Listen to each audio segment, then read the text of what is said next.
Coming up on this episode of Common Denominator. I think being vulnerable is a strength now.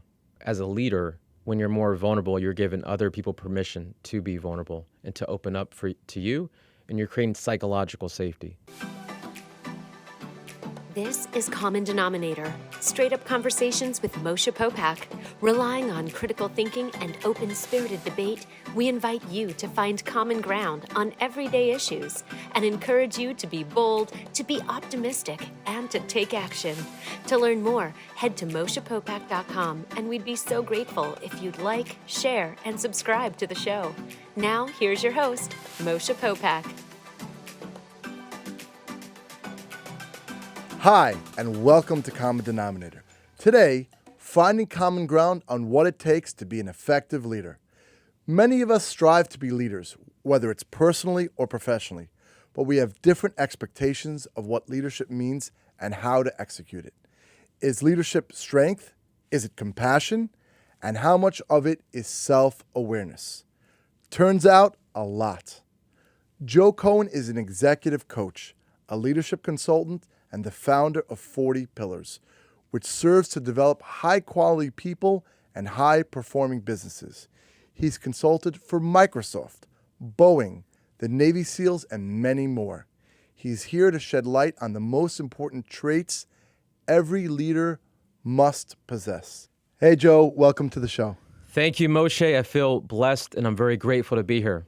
So, Joe, as an executive coach, one of the most important concepts that you try to emphasize with your clients is emotional intelligence.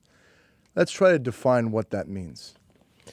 Yeah, thanks for asking, Moshe. So I define emotional intelligence as your ability to develop your emotions, identify your emotions, and identify the emotions of others.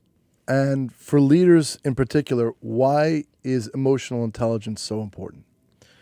Yeah, great question. I think it is the most important thing because when you're leading others, you need to understand how people perceive you, and you need to understand how your emotions are actually impacting the people that follow you. Let's go a little bit more specific, because I know from a practical perspective, how can we know your own self-aware, right? And then the emotions of other people. What practical steps do you take I guess when you're working with executives, what practical steps do you take to assess that? There's an assessment that I use, and it takes my clients about 30 minutes to take the assessment. It spits out a report. It's very accurate, and then I go over that report with them. There's 4 major categories of emotional intelligence. One is self-awareness, which is probably the most important. Number 2 is social awareness. 3, relationship management, and self-management. So I give them strategies and tactics on how to develop their EQ in all 4 areas. So let's talk about each of the 4. So let's talk about self-awareness. What goes into self-awareness, and how do you define someone that is self-aware and someone that's not self-aware? So one important thing of self-awareness is identifying your emotions. One of the things that I ask my clients to do, and I do myself every morning, is identify what am I feeling? And throughout the day, am I feeling anxious, nervous? Do I have fear? Do I have anger? So name it to tame it. Then you can just breathe into it and sit with the emotion. Don't judge the emotion. Don't suppress it. So where do you go to practically, let's say this is the executive, to practically make them more self-aware? I have one of my clients checks in with me. All my clients do. One in particular, he works for a big financial institution. He checks in with me every morning. I'm anxious about this. I have a report, a deadline. I have a quarterly review with my boss. Mm-hmm. So just to identify the emotions is the first step. And I'm there to hold him accountable, to hold space for him. And then I'll respond back with a voice note maybe to dig a little bit deeper. So I love that. They always say, make one good friend or one mentor I love that you hold them accountable because people need a sounding board or a friend for that conversation. But I'm finding, I just saw a stat that a generation ago with people's, I guess it would apply to their negative, seemingly negative emotions, but to their secrets, they would tell 2 or 3 people a generation ago. Today, people don't trust anybody. But I think we need to go back to that. We need to go back to being more vulnerable and being able to at least do the work to create those vulnerable relationships. So you have that sounding board, right? Or someone that you trust, even if it's a professional. I think being vulnerable is a strength now. And also, as a leader, when you're more vulnerable, you're giving other people permission to be vulnerable and to open up to you, and you're creating psychological safety. So with my guys, my clients, I'm vulnerable with them, and they're vulnerable back with me, and they feel safe in expressing those emotions. And now it's a habit where they can identify their emotions, and with the tools that I've shared with them, they can go through the emotions and minimize the intensity of the negative emotion. And then let's go to the second prong, self-management. Tell us a little bit about self-management. Yeah, self-management is basically using your self-awareness to manage your emotions. So step 1 is self-awareness, is identifying the emotions, right? And being aware of your blind spots. Number 2, self-management is how do you manage them? So one thing that I've shared that I've taken from psychology, CBT psychology, is the ABC thought log. The A stands for activating event, the B stands for belief, and the C stands for emotional consequence. So once you identify the emotion, imagine someone, Joe has a negative interaction with one of his colleagues. So that's the activating event. There's emotional consequences. I'm angry. What's the belief behind that anger? Maybe it's, Sam intentionally did A, B, C, and D to me, whatever it might be. Okay, let's put that belief on trial. And here are some questions you can use to debunk that belief. One, is there alternative evidence for that belief? Is there evidence? Can we cast doubt on that belief? Is it too extreme? And then identify the cognitive distortion. Am I mind reading? Am I fortune telling? Am I catastrophizing? Then once you do that, you can reduce the intensity. Once Tony Robbins talks about this idea of a belief being the tabletop, and the legs are the reference points. So once you knock out some of those reference points, you minimize the belief, you knock it out. And over time, it becomes a habit. Right. I think I want to talk about habits, but I also, when I think about fear, the concept of fear, I always say it's false evidence appearing real. Right. Right. So when you do that methodology, and I think a lot of reasons, I'm a big believer of starting, of beginning. And I think that the fear that humans have, it's actually false, because how many of the fears statistically, logically, right, kind of like your program, of those fears actually happen? It's like less than 0.5%. Right. It's like nothing. And in so many good things, if you started. That's why the start is so important. Right. Right? Right. So it's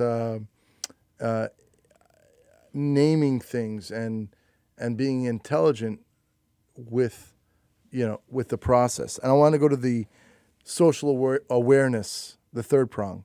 Sure. Tell us about that. Yeah, social awareness is your ability to identify what the other person is feeling. So imagine if you're in a conversation with someone and they have, they keep looking the other way. They have one foot pointing towards the door. Observing the body language. Observing, having the self-awareness. Am I rambling? Am I talking too much? Nonverbal cues are majority of communication, as you're aware of. So I have a theory on that too, is that I wish the schooling system were a little bit, decades and decades behind in education, and our youth are teaching us that. But 93% of communication is tone and body language. Right. And in reality, and that's what we deal with. We deal with humans. In reality, we learn nothing about tone and body language. What are we learning about? Words that are spoken. Right. So I think the intentional work, it's setting an intention, the intentional work on yourself and your surroundings, super important, right? Right. And if I could just add one other example, I think, I go into organizations and a lot of times you might see one of the employees' foot on the chair or they're having loud personal conversations in the common area. Having the social awareness to understand what the culture is within the organization. Is it acceptable to have 2 ear pods in the ear? Maybe someone wants to come and engage with you. So that's another idea of social awareness. Then to the fourth prong is relationship management. Yeah, to keep it really practical, I would say listening to others. It's your ability to manage your relationships, improve them, right? So listening more, being interested in the other person, being, seeing the other person, hearing them, feeling them, understand what they're going through, not just jumping in to tell them about yourself. So listening, power listening is super important. And then asking for feedback, asking your friends, people that know you very well, your employees, how do they perceive you? Because we're biased to ourselves, right? That's right. From a macro perspective, again, because you're doing this executive leadership, tying these 4 prongs together, how does it, because you say that emotional intelligence is super important, but what results actually, if you use these 4 prongs and you work on them intentionally, what results have you seen from a practical perspective? I've seen people in the corporate world, I've seen people get better feedback. We have something in certain corporations called 360 feedback, where you get constructive feedback from all your colleagues. And I've seen that improve over the months. So imagine someone took it today, and then 6 months later, if they're working on their emotional intelligence, the feedback will improve. And people see it all the time. It's pretty obvious and visible. Yeah, we use 360 feedback, and I love it. Awesome. And it's interesting. Sometimes we'll have some employees and their manager above them. Sometimes it'll be completely different perspectives.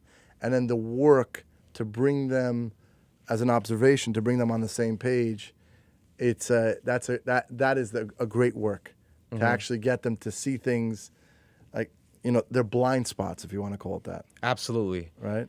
So now that we've defined what emotional intelligence is and went through the 4 pillars, let's just take a specific example. If you're dealing with a leader, and I know this happens often, and their particular issue is imposter syndrome, like in other words, like kind of self-doubt, how would you deal with a client like that? Yeah, great question. And I do deal with that a lot. Some strategies that I give to my clients is reflect back on all the things you've achieved in the last 10 years, the last 20 years, number 1. Number 2, be aware of your strengths. It's surprising to me that most people that I work with, they cannot rattle off their strengths. Identify your values, your mission, and just have self-awareness of all these things. I think of it in like the same box of like positive self-talk. The past, the things that I've accomplished, constantly, you have to be your own cheerleader in a way, right? 100%, definitely. We have about 60 to 70,000 thoughts a day, as research suggests, and majority of those thoughts is negative. And then we're also being bombarded with news, media, and everything else, which is not always positive. So we really have to do a good job saying affirmations, saying positive, having the positive self-talk, and identifying, deconstructing any negative stuff and replacing it with the positive. A good tool that I like to use, and I started this a couple of years ago, is before every text, every email, I start with the word yes, instead of the word no. It's like programming, because we're a computer system, right? Programming your system. I love that. I know the hardest part of leadership for me is is having those tough conversations. How do you coach a client through having to do that? Yeah, and I could see how such a nice guy like yourself would have a hard time with that. I would say start off with visualizing it going well, number one. Having empathy for the person, being open to see if there's a other side, because the other person has their own version of the story too. And being hopeful about it, that it may not go as bad as you think it will. A lot of time, what we bring into the room, people feel it. They feel our energy. Sure. And if we've already psyched ourselves out that this is going to go bad, we might be a little nervous or attach any other negative emotion, and they can pick up on that, and then they're going to reflect that. So I think one way is visualizing and going well, do some nice breathing exercises, being empathetic, listening to them is a very powerful tool. I love that. So tell some of your clients that you currently and formerly worked with. Yeah, well, I'm down here in Miami Beach. I was working with the state of Victoria. They're part of the Australian government, and I was doing a one-day retreat with them. So I do executive coaching with one of their senior directors. I have clients that work at Google, YouTube, Wells Fargo, different financial institutions, different startups. That's great. How did you get into this space to begin with? I've always been interested in personal development. And in my first year of law school, I realized I didn't want to be a lawyer. And I did a lot of self-reflection. And it just kind of brought me to the space of coaching. Coaching turned into I kind of became more of a niche into executive coaching. Because I had a lot of clients come who were mid-level managers or senior managers, and it just became more of my specialty. So listening to you now and also knowing your story of your childhood, the juxtaposition is tremendous. And I want to tell the audience, maybe you could, I want you to share a little bit about your journey. Let's go back to where you were born and your childhood story to get you to where you are today. Sure. So I was born in Iran during the Iranian Revolution when the Ayatollahs took over. My father was killed and murdered. We escaped to Mississippi, and I come from Jewish roots. And my mom married a Southern Baptist Christian from Mississippi to help us escape and to transition into America. I was raised as a Southern Baptist, baptized at a young age at 5 years old, and there was a lot of instability. We moved around probably every 6 months to a year. They divorced. My mom divorced this man when I was very young, but there was a lot of physical abuse, which was very normal to me growing up from both parents. As that trajectory, so this is your framework, your first bunch of years, right? I assume at some point there was a rock bottom, right? Trending towards a rock bottom, and then a decision. Yeah, I'll sum up what got me to the rock bottom. Mm-hmm. So there was a lot of physical abuse. My mom sent me away at 10 or 11 years old to live with another family.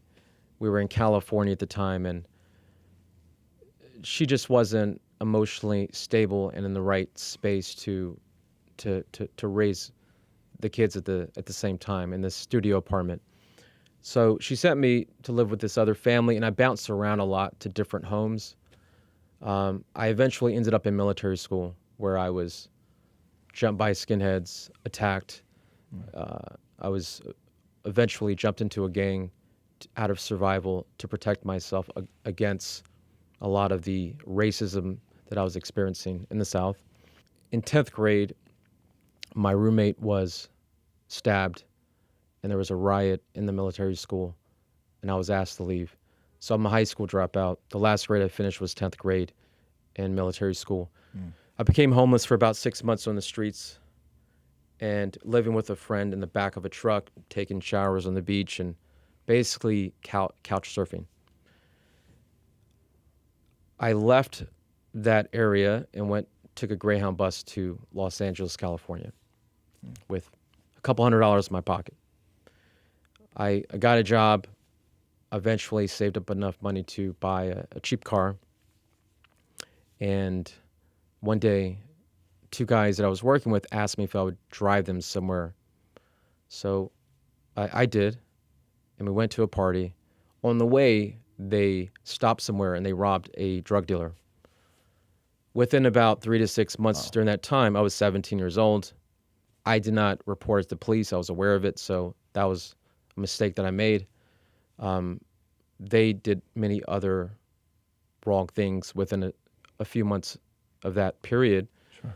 They eventually got caught, and they tied me into everything.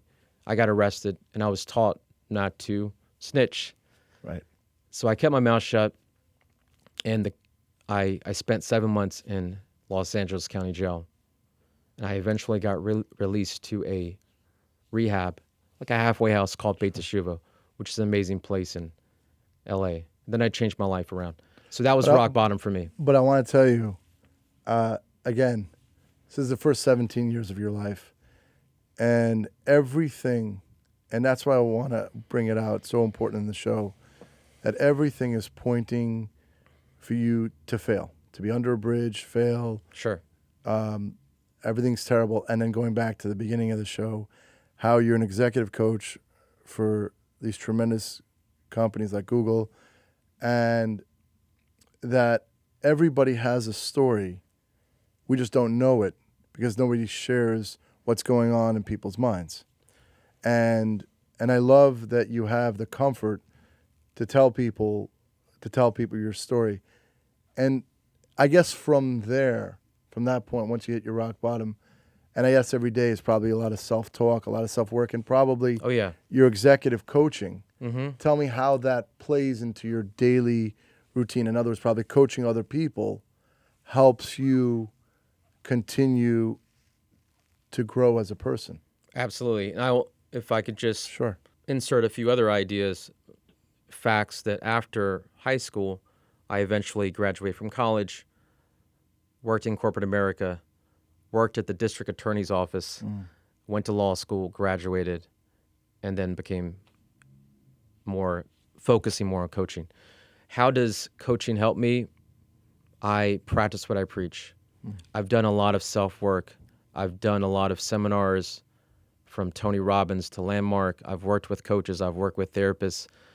I've done a lot of different things like psychedelic therapy, which I'm doing now. I'm in the process of doing. And what I do every morning is mindset work. You know, Tony Robbins talks about the idea of your emotions are actually the byproduct of how you're feeling, how you move, your physiology, right? Sure. So getting the right state, making sure your physiology is right is part of the steps. That's one thing I can do. That's one thing I do. And then the internal dialogue. So my story, state, story, strategy, stop doing. What's my story? My story is I'm a victor. I'm not a victim. I love that. Yeah. I never looked at myself as a victim, and I'm only sharing my story now to give other people hope that if you've been through some struggles in life, you don't have to give up. You don't have to end up under a bridge or whatever other negative consequences there are. So I didn't ever see myself as a victim. And even in therapy, the therapist said, Joe, it's incredible what you've achieved. I'm like, this is nothing. It's not a big deal. Like, your mom sent you away. It is a big deal. You're in jail. Yeah. Thank you. I need to have, I guess, more empathy for myself to understand that. I don't appreciate it as much as I should. Everything you've seen was unstable. Right. That's the thing. You have to remember that. Right. So don't judge self. Don't judge others. Right. Tell us a little bit about 40 Pillars. 40 Pillars is I do consulting, training, corporate training, and coaching, helping other people actualize their potential. That's my mission, is to help leaders actualize their potential so they can have a ripple effect and impact other people. I want to say thank you so much, Joe. Thank you. Because I'm sure there are people listening, and through the different shows, it definitely inspires people. But I know for sure I've been inspired to continue what I do. So thank you for that. How can people learn more about you and the work that you're doing? 40pillars.com and LinkedIn. Thank you so much, Joe. Thank you. Thanks for listening to the Common Denominator podcast. Join us next week for another inspiring, impactful, and empowering conversation. To learn more about Moshe, head to MoshePopack.com. If you enjoyed this episode, feel free to share it. And we'd be grateful if you could rate, review, and subscribe to the show.